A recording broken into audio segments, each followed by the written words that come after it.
question is why, it's the same question as why did it all begin? Why did God make us to go through all this suffering to merge back into God?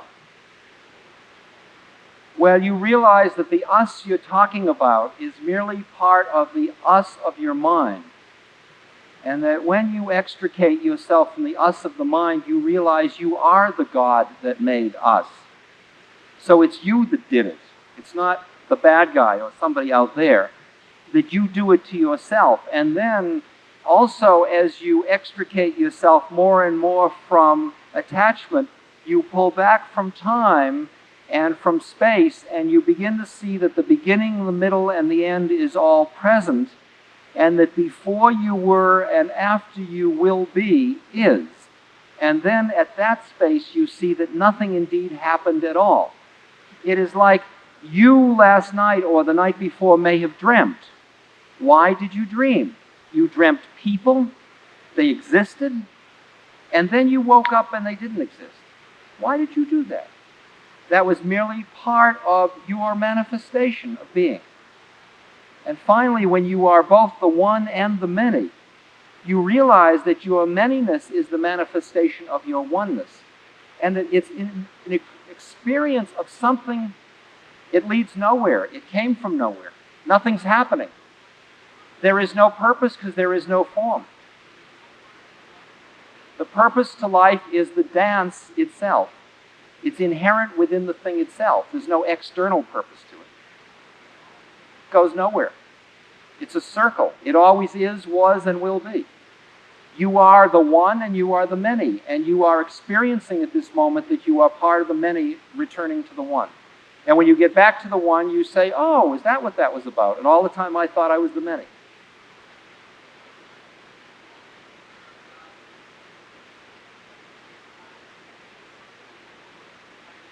The growth is within each individual organism entity that goes from separation from the one, the experience of separation from the one, back into the experience of the oneness. But in the totality of it all, we are all part of all those little ones, and they are constantly going from the one into the many and from the many back into the one. So it's like a clock from 1 o'clock to 6 o'clock to 9 o'clock to 12 o'clock. We exist on every part of the clock. We are part of the totality of it. At any moment, you may think you're 5:30, but you are the totality of the clock.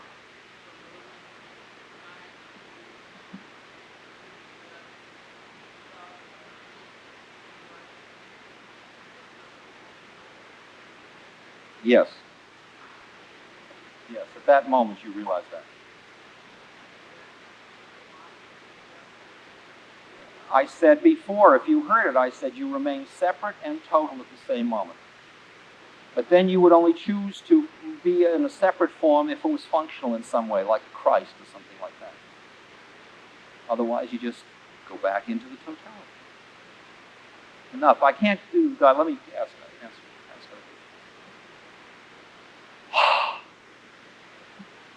Sir.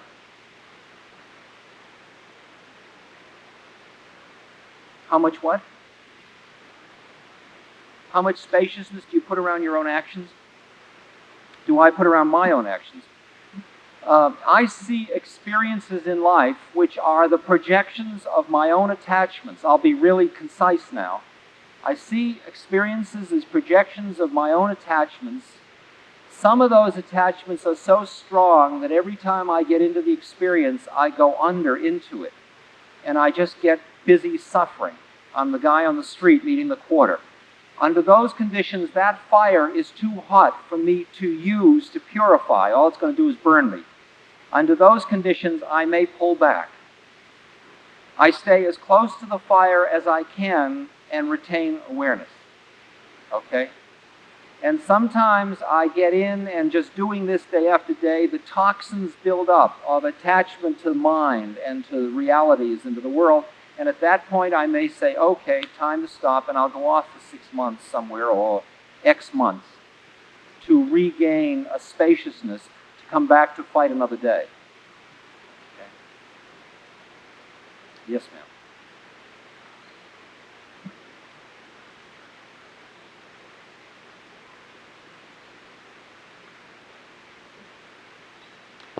My current work, other than lecturing, is that there is a foundation called the Hanuman Foundation, which is a way through which energy is cycled to various projects that serve to relieve suffering. And some of those projects include the Prison Ashram Project, and Bo Lozov, who heads that project, is sitting right over there. And there's a dying project that's run by Stephen Levine, and there's tape libraries that distribute tapes. And these are all different parts of the foundation, and there's the Seva Foundation. I had a little card with a picture of Maharaji on it that many of you got, and that on the back of that are addresses of those different things. And you're welcome to write to those. They all have newsletters, and they all have information. That guy standing up is Bo Lozov, who for 5 or 6 years has been doing incredible work in our Prison Ashram Project. And the Prison Ashram Project is very simply a project that says, if you have to serve time, even though the politics of that is kind of weird, but if you have to serve time, you might as well use your time to get free of time. And if you can imagine a cell block with 15 inmates and 3 guards, and the inmates all think they're in an ashram or a monastery, the only people left in prison are the guards. So, and we certainly want to help them too. We will help guards escape from prison. So we work directly with inmates, and we give away a book called Inside Out, which is a book designed to help inmates who wish to use their time to get free of time to do so. And so if you know anybody in prison that could use Inside Out and that you think would like it, you can give us their name and address, or they can write to the Prison Project, and a beautiful book called Inside Out will be, you can only get it if you're in prison. Don't go to prison to get it. We could make another arrangement, I'm sure. There is a collective hand up there, held by 4 people. Go ahead. Could I speak about what form Christian Tantra takes? If you were to love Christ and love Christ and love Christ and see everything that comes through your senses as a dance of Christ, and everybody you meet as Christ in drag, and use all of your sense experiences as a vehicle for coming closer to merging with Christ, that would be Tantra, Christian Tantra. Sexuality would be just a part of that. It's not the totality of Tantra. Tantra is using your sense experiences to go beyond the dualism inherent in your sense experiences. That's the definition of Tantra. Okay? Sexual Tantra is a subcategory of that. So devotion is a form of Tantra. And Christianity, the church, is a form of Tantra. The church is Tantra. I mean, the music, the incense, all that, that's all part of the game of using your senses to take you into other realms. Am I dealing with your question? Yes. What do I think of Est and Werner Erhard? Here we go.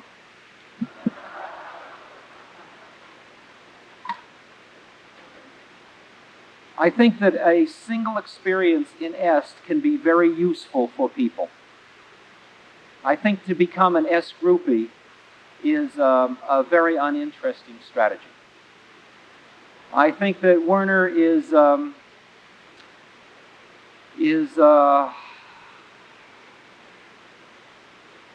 trying to do good, and he's very smart.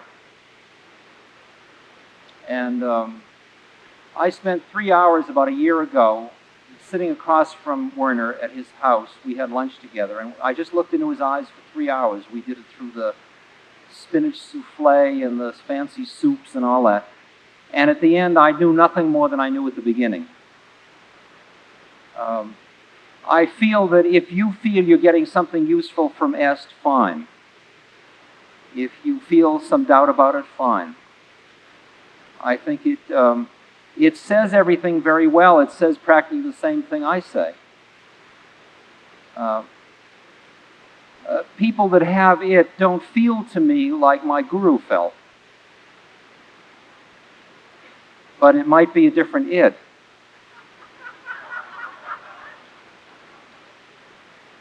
It is also a thing that is packaged to transmit a lot of Eastern thought into the West very exquisitely. And as such, it's quite useful. But I asked Werner, I said, why is it that you're surrounded by all these humanoids? What happened to the real people? And he said to me, well, we know how to make everybody squeaky clean, but we don't know how to make them living. I don't know that that was for publication, but I just published it. I just lost half the... Sir.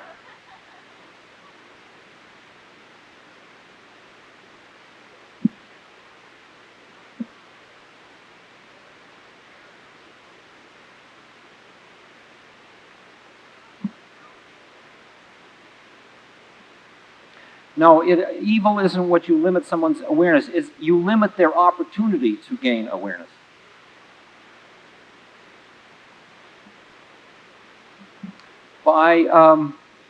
By creating stuff around them that seduces them into more and more attachment. It is true that it is their karma that happens. You're not really doing it to them, but your actions are the stuff of which their karma is built.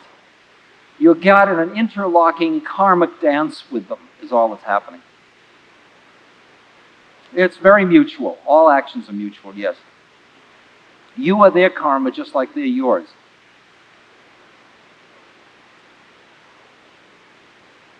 Okay, we're going to do a meditation.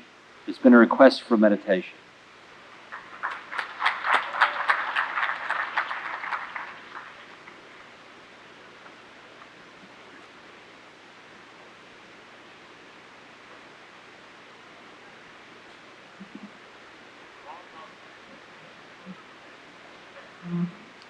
Will I make any further appearances in the area? In August, I'm appearing in Del Mar at the Holistic Health Conference. I'm speaking one night and running 2 seminars during the next 2 days, and then the next weekend I'm doing a weekend workshop at Irvine at the University Extension, all of which are very costly, but that's the way life is. So those are all in August. Next week I am in Eugene, Portland, Bellingham, Durham, North Carolina, Boston, and San Francisco. That's showbiz, baby.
Just be with feelings in your body.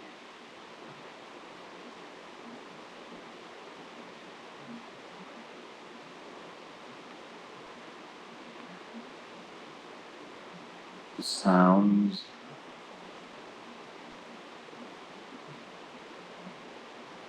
sights, taste, smell, touch.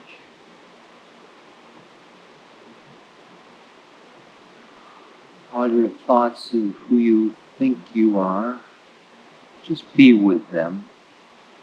Don't push anything away. Just let it all be.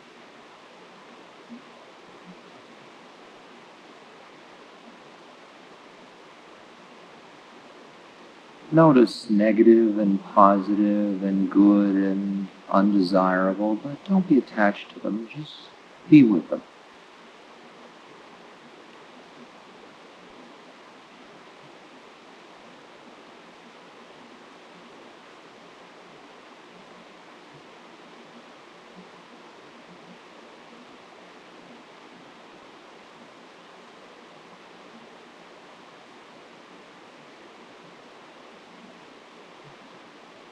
Now focus in the middle of your chest.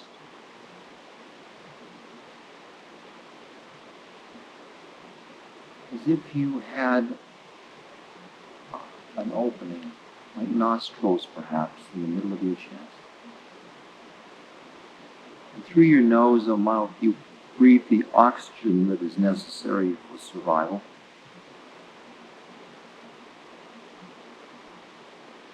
Through this place in the middle of your chest, you draw in the finest mist, the ambrosia, elixir, soma, pod, the mist of living spirit. In slow, deep breaths, draw that mist into your chest. And let it pour through your body. And on the out-breath, let it flush out all of the places in you where there is tightness, or holding, or fear, confusion, anger. Just breathe it out. And then take in another breath and just fill this mist.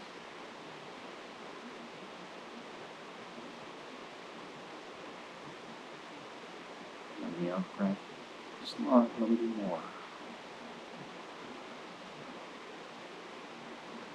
Do this maybe 4 or 5 times slowly.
Now open each of the other chakras in a similar way, but more briefly. First the throat. Open the throat, breathing in and out and clearing the tensions in the throat.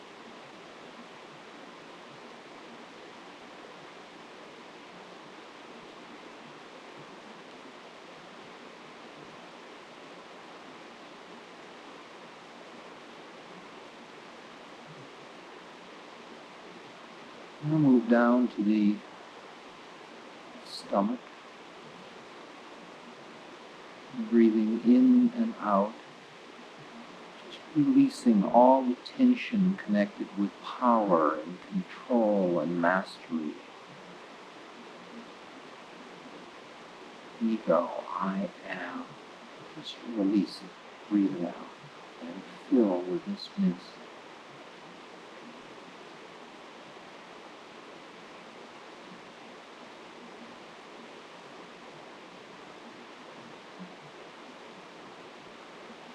Go up to the third eye, just a little above the place between the eyebrows. Breathing in and out of the third eye. As you breathe out the confusion and breathe in the clarity, there is a deeper and deeper wisdom that you can tune to.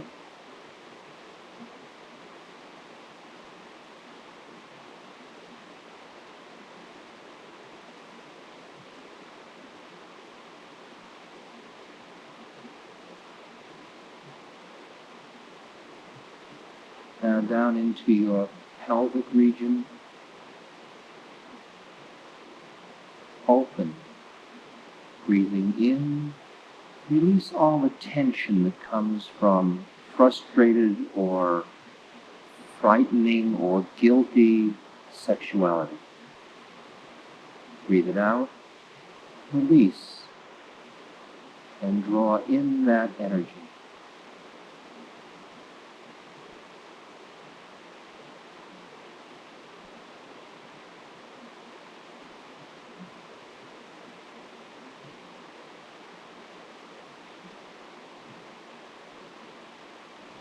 And right below the pelvis, at the place between the genitals and the anus, right underneath there, go to the first chakra,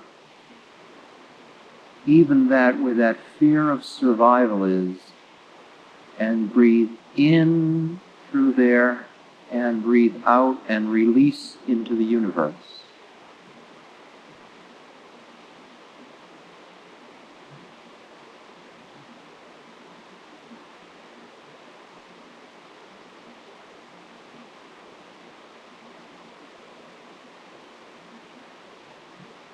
And go up through the chakras now, the first one between the anus and the genitals. See that each one of them is open and flowing and free and filled with the soft mist. The pelvic region, stomach, the middle of the chest, the throat,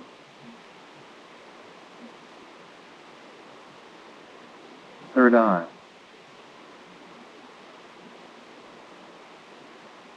Each of these centers has a different reality connected with it. Make them all flowing, separate and yet together. Now in the top of your head, open yet another chakra. And when you breathe in, draw that mist down into your head and let it pour through your whole body. And when you breathe out, let the part within you go up through the top of your head and out into the universe.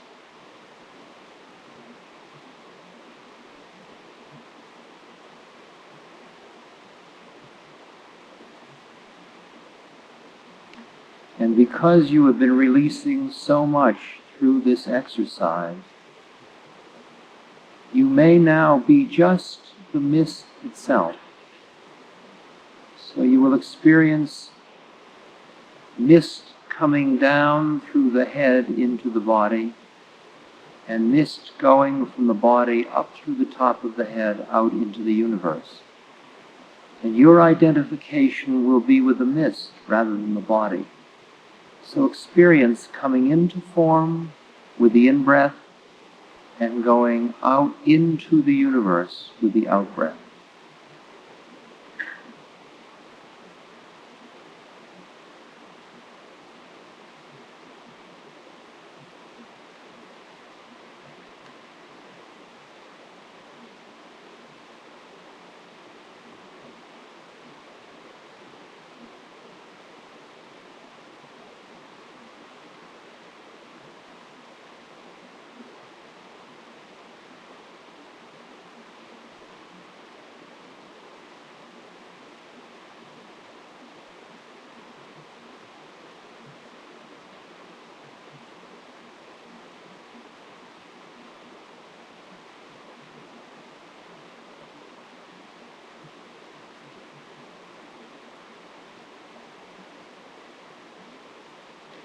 Now that you have purified as much as you can, allow this transformation of spirit into the subtle matter that is within the body be used to relieve the suffering of all beings.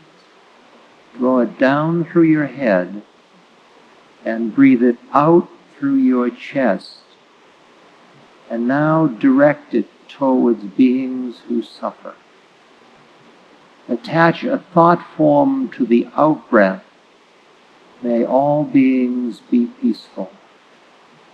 May all beings be happy. May all beings be enlightened.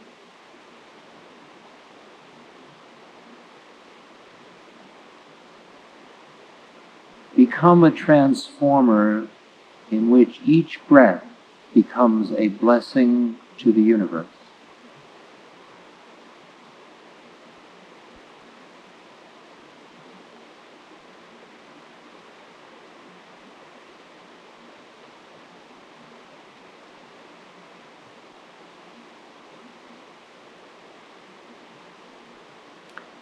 If there are particular beings you know who are suffering physically, psychologically, or spiritually, at this moment, surround them with this mist. Let the mist of peace, of love, presence, of isness,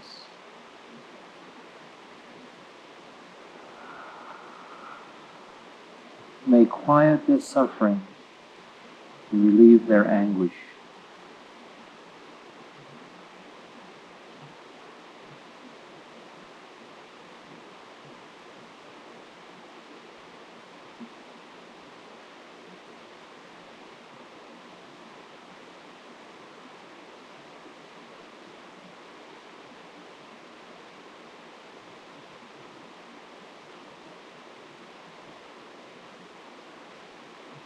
And finally, bring who you think you are most of the time before you as an image before you, standing or sitting before you, and surround that being with peace and with love, with wisdom, with presence.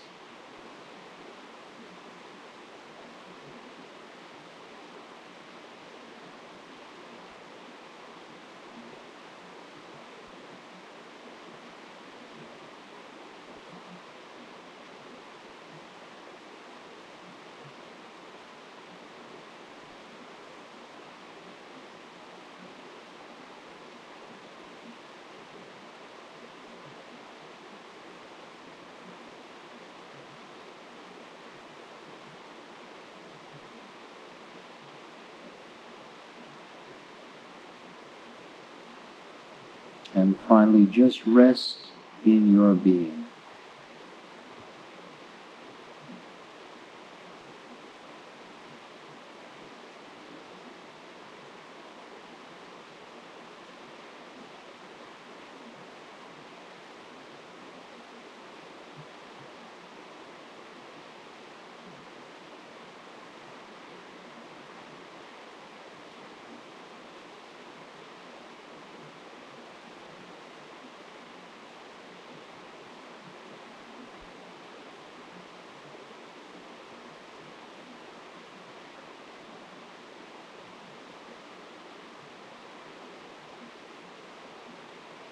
May your every act in life, even down to your every breath, be a vehicle for bringing matter into spirit and spirit into matter. May you become a transformation so that you can live in the world but not of the world. So you are both the Word and the silence. You are the form and the formless with every breath.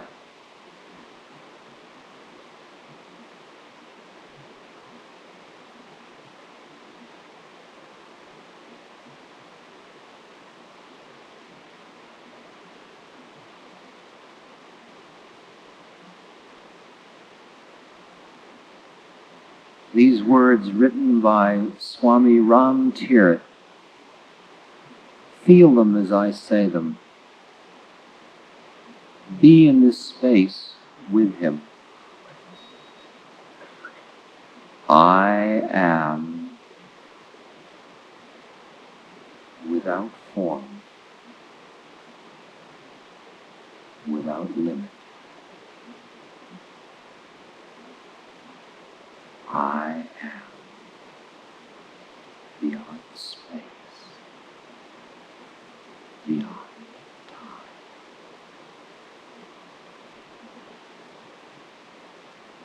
I am in everything. Everything is in me.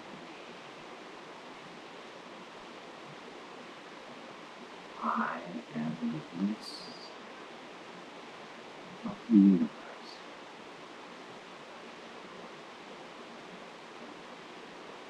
Everywhere I am.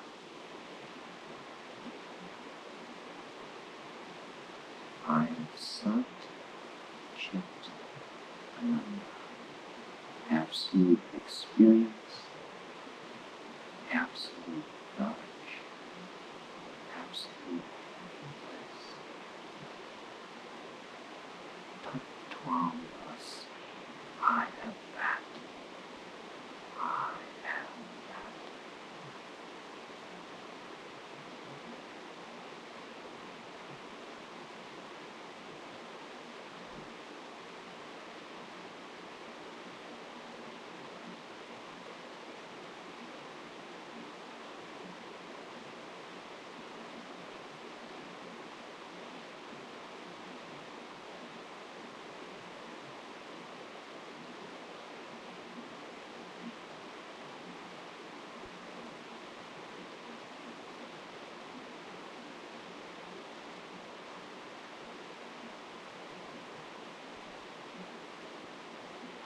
It is such incredible grace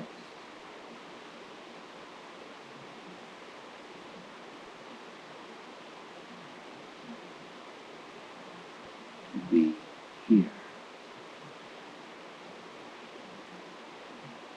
together.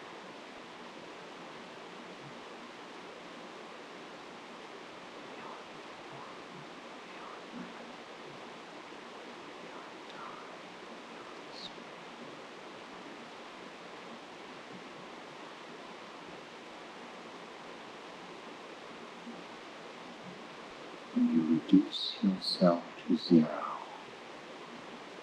you become all powerful.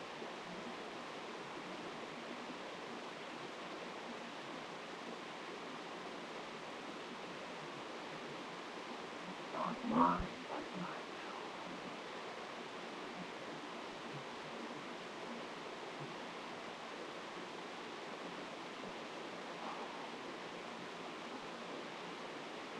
This is the place of love.